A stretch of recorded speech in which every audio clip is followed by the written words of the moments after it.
Bonsoir à toutes et à tous, bienvenue dans cette nouvelle édition de votre journal de la soirée au sommaire de l'actualité.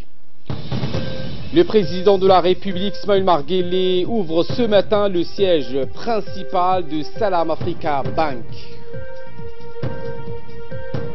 Et les élections de mi-mandat aux États-Unis, les démocrates prennent le contrôle de la Chambre basse, les républicains gardent le Sénat. Deux musulmanes, une américano-somalienne et une américaine d'origine palestinienne font leur entrée au Congrès. C'est pourquoi ce message de félicitations du chef de l'État à l'élu d'origine somalienne au Congrès américain, Madame Ilhan Omar, le président de la République, a adressé aujourd'hui un message de félicitations à l'élu somalo-américaine à la Chambre des représentants des États-Unis, Madame Ilhan Omar. Dans son message, le président Guelleh a décrit l'élection de Mme Ilhan Omar au Congrès américain de couronnement positif à une campagne menée avec talent et courage. En devenant la première femme d'origine somalienne à être élue au Congrès américain, vous ne faites pas seulement la fierté de votre famille, vous réalisez aussi l'exploit de rehausser l'image de votre pays d'origine, a écrit le chef de l'État dans son message. Je forme des vœux de succès pour vous et l'espoir que vous soyez une référence et un modèle de réussite aussi bien pour les jeunes de notre région que pour ceux du monde entier, a également noté le président de la République. Ces élections de mi-mandat renouvellent le paysage politique américain. Les deux premières femmes de confession musulmane à être élues au Congrès américain, elles ont remporté chacune un siège à la Chambre des représentants, respectivement au Minnesota et dans le Michigan. Ilhan Omar, 36 ans, a fui la guerre civile en Somalie pour les États-Unis où elle s'est installée à l'adolescence à Minneapolis avant de devenir déjà élue locale à l'Assemblée de son État. Rachida Tlaib, américano-palestinienne de 42 ans, elle était assurée de gagner dans son fief démocrate du Michigan où elle a été seule en lice. Les deux femmes font leur entrée dans la chambre basse du Congrès à Washington. Eh bien, les démocrates ont engrangé une précieuse victoire hier soir dans les élections américaines de mi-mandat en prenant le contrôle partiel du Congrès. Mais la vague anti-Trump, un temps annoncé, n'a pas eu lieu. Les républicains ont conservé leur majorité au Sénat, ce qui a permis à Donald Trump de rapidement revendiquer un immense succès sans évoquer la perte par son parti de la Chambre des représentants. Cette victoire démocrate à la Chambre basse devrait entraver l'action du 45e président des États-Unis jusqu'à la fin de son mandat en 2021. Je vous le disais en titre, le président de la République a procédé ce mercredi matin à l'inauguration officielle d'un imposant bâtiment moderne tout en verre et en aluminium de la Salam Africa Bank située en plein centre-ville.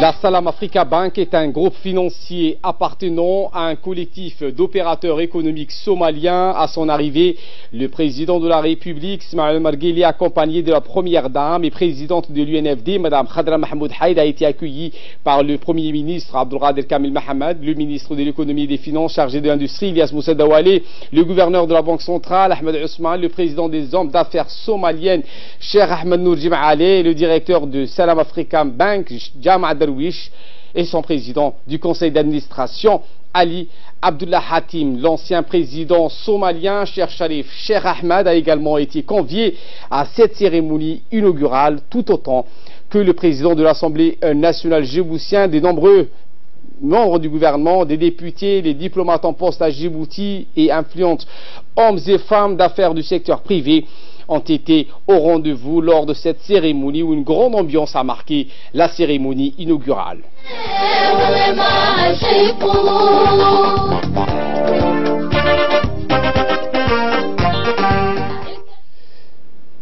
Une série de discours a marqué l'inauguration du siège principal de Salam African Bank. En premier lieu, le président du conseil d'administration, Ali Abdullah Hatim, qui a rappelé le chemin parcouru par son institution depuis sa création il y a de cela 10 ans. Le président du conseil d'administration de la Salam African Bank a remercié le chef de l'État d'avoir parrainé cette cérémonie d'ouverture du siège principal de la banque. Il a souligné dans son discours l'important effort déployé par le président pour promouvoir le développement économique et social et améliorer le climat des affaires pour attirer les investisseurs étrangers. Il a affirmé que l'attribution du prix mondial de la finance islamique au chef de l'État en 2017 témoigne de la reconnaissance et de son leadership dans la promotion de la finance islamique en République de Djibouti. Dans son allocution, le président du conseil d'administration a passé en revue les différents projets et activités réalisés par sa banque au cours des 10 dernières années, ainsi que les services bancaires avancés fournis au grand public djiboutien. Il convient, a-t-il noté, que la banque Salam Africa Bank a été créée en 2008 et fait partie des banques islamiques dans notre pays qui contribuent efficacement au développement économique et social. Fin de citation.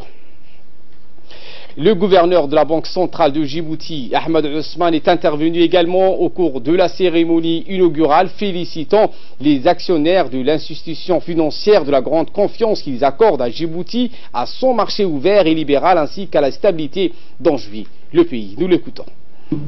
Tout le monde constate, notre secteur financier se métamorphose et ne cesse de s'agrandir année après année, suite à nos efforts collectifs et aux réformes engagées depuis les années 2000. Certes, nous avançons prudemment, à petits pas, mais nous nous rapprochons sûrement des objectifs visés, aussi bien sur le plan financier que sur le plan économique et social, plus globalement. Et je ne saurais avancer dans mes propos sans rendre un vibrant hommage à l'instigateur de cette dynamique vertueuse de croissance et de progrès. J'ai nommé le président de la République, son Excellence M. Ismaïl Omar Guelleh, dont la vision de vouloir ériger notre économie en hub logistique et financier a été déterminante pour inscrire notre pays dans la voie du développement durable.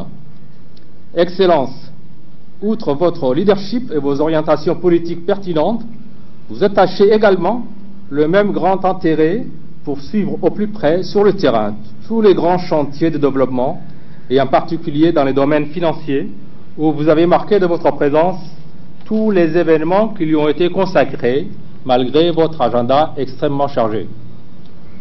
Honorables invités, la cérémonie qui nous réunit aujourd'hui autour de l'inauguration de ce bel ouvrage, le nouveau siège de la Salam African Bank, commémore également avec faste la décennie de présence de cette banque dans notre pays. Depuis son installation en 2008, faisant d'elle la 6e banque de la place et la 2e banque islamique implantée à Djibouti, la Salam African Bank a su très vite évoluer et développer ses activités grâce à sa capacité d'adaptation et à son dynamisme. Aujourd'hui, la Salam Bank s'illustre par son investissement en installant son siège dans cet immeuble flambant neuf et fonctionnel qui constitue le 2e bâtiment le plus haut du pays. Cet ouvrage vient enrichir notre paysage immobilier et l'allure moderne de notre capitale aux côtés de notre historique patrimoine architectural. Aussi, j'aimerais saisir cette occasion pour saluer les efforts et l'engagement des promoteurs de la Salam Bank dans le développement de notre place financière et la promotion de l'inclusion financière. Prenons la parole en dernier. Le numéro 1 djiboutien a fait un inventaire général de l'ensemble des situations positives avec lesquelles afflue la mise en service de la Salam Africa Bank dans notre pays. Le chef de l'État n'a pas manqué de saluer la présence à cette cérémonie de l'ancien chef de l'État somalien, Cheikh Ahmed. Outre les activités bancaires ordinaires, le président Guelleh s'est réjoui également du fait que le groupe financier propose également des offres dans les domaines de la logistique, de la construction de logements, de la location des bureaux. Il a également décrit la Salam Africa Bank comme un partenaire efficient dans notre pays en matière de création d'emplois, de financement, de consulting ou d'études de projets. L'inauguration de la Salam Africa Bank n'est pas que le couronnement d'un projet économique, il est surtout la preuve que notre pays est à même d'offrir tous les gages et assurances nécessaires aux opérateurs souhaitant engager d'importants investissements chez nous, a insisté le président Guelleh. Dans la deuxième partie de son allocution, le président a donc redoré l'image de cette banque qui a ouvert la première fois ses portes en 2008 et qu'il avait inauguré son premier siège de cette institution financière de la Salam Africa Bank il y a cela de 10 ans. Un immeuble high-tech réunissant l'ensemble des rationalismes propres aux édifices les plus modernes et les plus raffinés. La Salam Africa Bank de Djibouti est un complexe aujourd'hui de 12 étages reposant une superficie globale de 15 000 m², a précisé le président Guelleh. Passant en revue, il a également indiqué qu'elle dispose aussi d'un parking de 4 000 m², ce qui offre un cadre propice à la réalisation d'un travail de qualité, notamment en vertu d'une informatisation totale de ses prestations et d'une accessibilité permanente à un Internet haut débit et high-tech. Le chef de l'État a donc loué les efforts des investisseurs de la banque. La Salam Africa Bank abrite également dans son 5e étage la célèbre société britannique Regu, spécialisée dans la location de bureaux et dans la domiciliation des entreprises. Par la suite, le président a procédé à la coupure du ruban marquant l'ouverture du siège principal de Salam Africa Bank en présence de la première dame, du premier ministre, des hommes d'affaires somaliens et de Cheikh Sharif Cheikh Ahmed, ancien président de Somalie.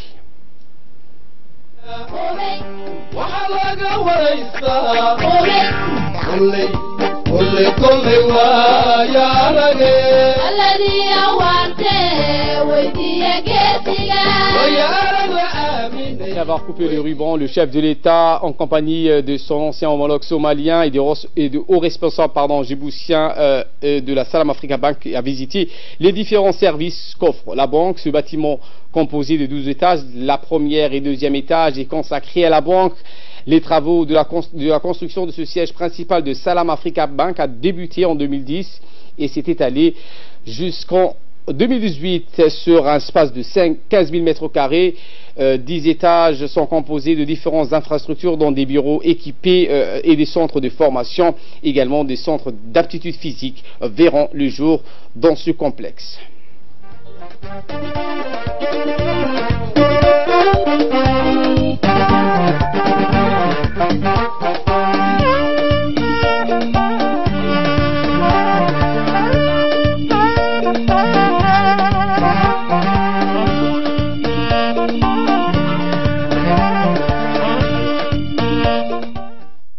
Autre actualité de ce 22h, le ministre de la Défense chargé de relations avec le Parlement, Ali Hassan Bardon, a reçu ce matin dans son cabinet l'ambassadrice du Royaume-Uni à Djibouti, Madame Susanna Moraed, résident à Addis Abeba.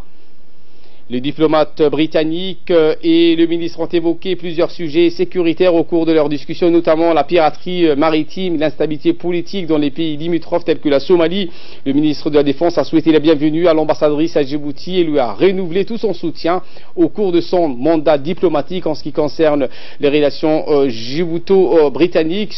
Au beau fixe, c'est ce qu'a indiqué le ministre de la Défense. De son côté, Madame Susanna Moraed a remercié le ministre de la Défense pour son accueil chaleureux lors de cette réception. Le ministre de l'Éducation nationale et de la formation professionnelle, Moustapha Mohamed Mahmoud, a présidé ce matin une cérémonie de lancement officielle d'une formation sur la sensibilisation à l'environnement. L'événement s'est déroulé au CEM de Fukuzawa et a vu la participation du colonel du contingent de l'armée italienne, Julio Vincenzo, le représentant de la gendarmerie nationale et directeur de la formation, le capitaine Yassine Moussa, ainsi que de responsables du MENFOP, des enseignants, mais également des élèves. Le MENFOP et le contingent de l'armée italienne ont lancé ce projet de formation destiné aux élèves pour sensibiliser les jeunes écoliers sur la protection de l'environnement. Ce fut l'occasion de souligner l'importance de cette formation de l'environnement dans les écoles. Le secrétaire général du MENFOP, Mohamed Abdallah Mayoub, a pour sa part dirigé ce matin les travaux d'un atelier de réflexion sur l'éducation des enfants réfugiés. L'événement qui s'est déroulé au Palais du Peuple a vu la participation des officiels de l'ONARS et du HCR ainsi que des hauts cadres des agences onusiennes et des organisations internationales. Cet atelier de réflexion sur l'éducation des enfants des réfugiés vise d'une part à définir une politique inclusive de tous les enfants réfugiés, y compris les enfants à besoins spéciaux, pour leur permettre un accès à une école fondamentale de qualité et inclusive où ils acquerront les compétences nécessaires pour s'insérer aisément dans les tissus socio-économiques. Dans son intervention, M. Mayoub a remercié aux partenaires dont l'UHCR, l'ONARS, qui ont facilité l'organisation d'un tel atelier qui est hautement stratégique pour le MENFOP. De son côté, le secrétaire exécutif adjoint de l'ONARS, Mohamed Kamil, s'est dit heureux de prendre part à la rencontre sur l'éducation des enfants des réfugiés. Sous le haut patronage du ministre des Affaires musulmanes, de la Culture et des Biens Waqf Momin Hassan, la fondation de Diwan Zakat a organisé ce matin au Palais du Peuple la cérémonie de distribution du parrainage de l'année 2018.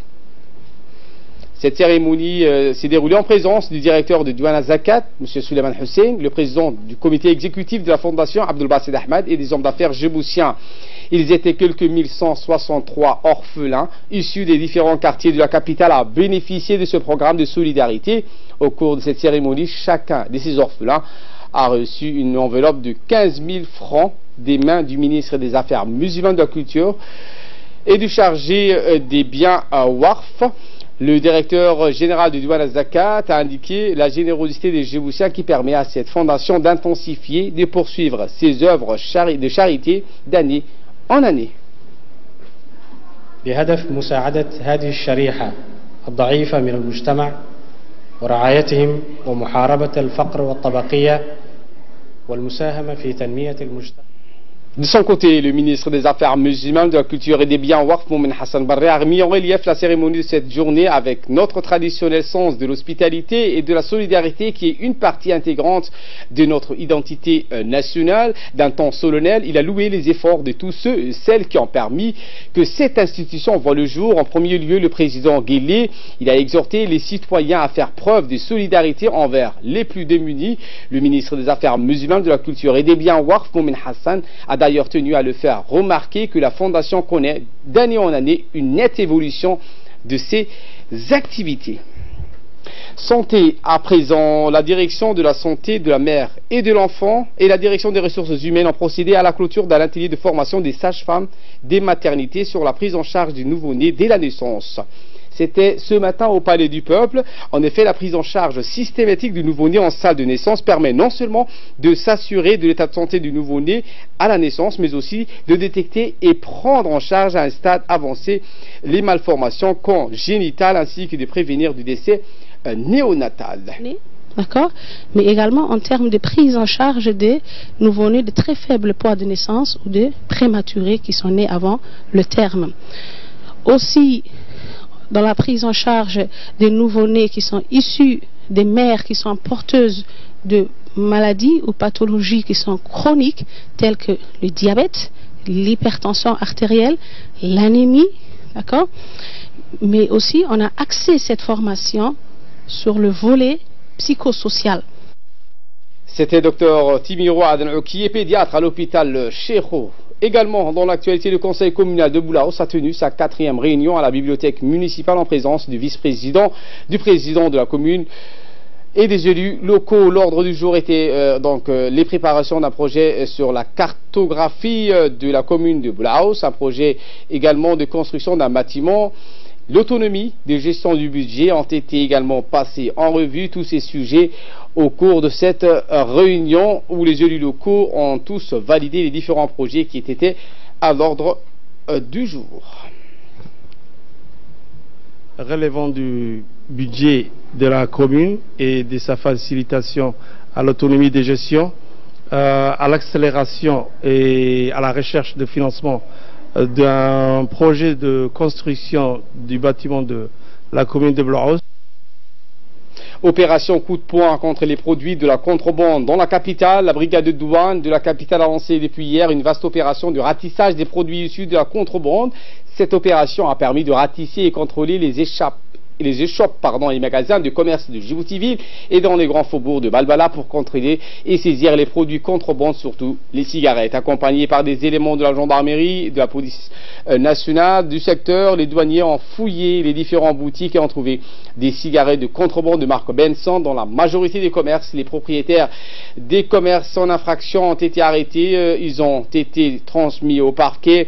Ils risquent une forte amende. Ces cigarettes de contrebande de marque Benson sont introduites dans notre pays par la frontière sud en provenance du nord de la Somaliland ou de l'Éthiopie. Cette opération de grande envergure menée par le directeur du contrôle de douane, Mohamed Hassan, est une manifestation de la volonté inébranlable de la douane de Djibouti d'éradiquer ce fléau de contrebande qui gangrène notre économie florissante. Tout commerçant auteur d'infractions constatées sur les produits de contrebande sera poursuivi et risque une forte amende. C'est ce qu'a indiqué le douane. À Tajora cette fois, une délégation parlementaire de la région composée des députés Hassan Omar, Hadi Ahmad, accompagnés par les autorités locales des différentes localités de la ville blanche, sont rendus dans les écoles primaires du secteur de Mabla, à savoir l'école primaire Ribta, Adbouya, Debne, Gal'Ella, pour soutenir les élèves des familles démunies. Sachant que le développement d'une région passe impérativement par le renforcement de la capacité éducative, ils ont tenu à soutenir et encourager les enfants démunis des villages reculés en leur offrant des kits scolaires. Ils ont également fait un état de lieu sur les effectifs des enfants inscrits et le cadre pédagogique mis à la disposition dans ces écoles. Les rencontres avec les parents d'élèves ont été l'occasion également de discuter des voies et moyens à mettre en place pour améliorer les conditions d'apprentissage des enfants dans les secteurs reculés. Et de là, nous passons aux nouvelles à travers le monde avec Samatar Saïd. Je me tourne vers vous. Bonsoir Samatar. Bonsoir Ali, bonsoir à vous. Et nous commençons en Italie où le gouvernement italien obtient la confiance du Sénat sur le droit d'asile. Effectivement, Ali, le texte présenté par le vice-premier ministre Matteo Salvini, également ministre de l'Intérieur et le chef de la file de la Ligue extrême droite, limite le nombre de demandes d'asile et allonger la durée de la détention des étrangers en situation irrégulière avant leur expulsion. Plusieurs élus du mouvement des 5 étoiles en Italie qui gouvernent avec la Ligue s'étaient déclarés contre ce texte. Le gouvernement Ali a engagé sa responsabilité pour accélérer l'adoption du projet. Il aurait dû démissionner si la Chambre haute avait refusé de lui accorder sa confiance. Il est peut-être différente, sensible au sein du mouvement 5 étoiles, mais une grande majorité alliée du parti de la Ligue soutient le projet de loi. Il sera adopté au Parlement. Et nous terminons avec le Madagascar où les Malgaches sont appelés aux urnes. Effectivement, Ali, les électeurs malgaches votent demain et aujourd'hui dans le calme pour la première tour de la présidentielle. Une élection en suspense dominée par 3 ex-chefs d'État au cœur des crises politiques qui ont secoué la grande île ces dernières années. À la mi-journée, le taux de participation à Ali était de 40% dans la capitale, d'Antananarivo, et 68% à Toliara au sud-ouest. La troisième ville du pays a annoncé le ministre de l'Intérieur ajoute qu'aucun incident n'avait été pour l'instant signalé. Les bureaux de vote doivent fermer à 17 h. Des premiers résultats provisoires et des partiels sont attendus d'ici vendredi matin, mais la proclamation des résultats officiels est prévue le 28 novembre. Dans cette grande île de l'océan Indien et au réseau routier, délabrer l'acheminement d'une partie des procès-verbaux et du bureau de vote se fera par hélicoptère. Ali. Merci Samatar Saïd pour ces éclairages et merci à vous de nous avoir suivis. Excellente soirée à toutes et à tous.